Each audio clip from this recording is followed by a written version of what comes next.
My name's Michelle DiCarlo. I'm going to be checking off Caroline today. It's the 29th, Tuesday. Here's the scenario.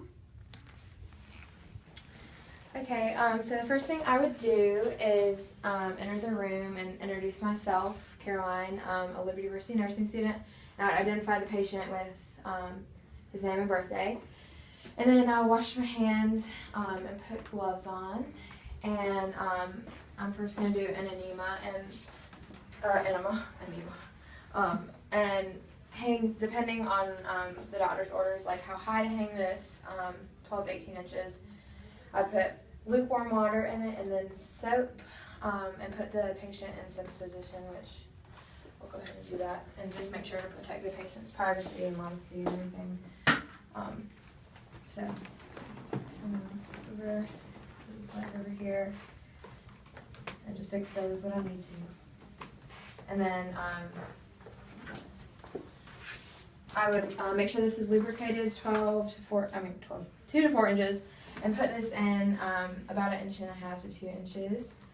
And whenever the patient says, or I would tell the patient to let me know when he can't hold it anymore, or starts cramping up and the patient can't use the bathroom.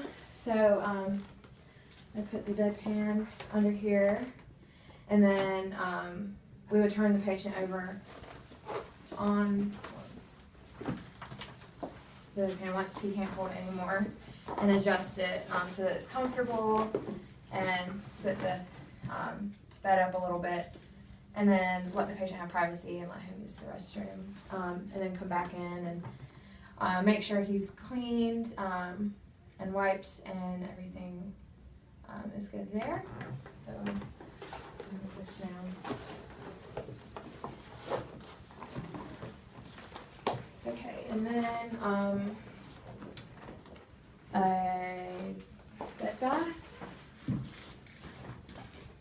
Yes. Okay.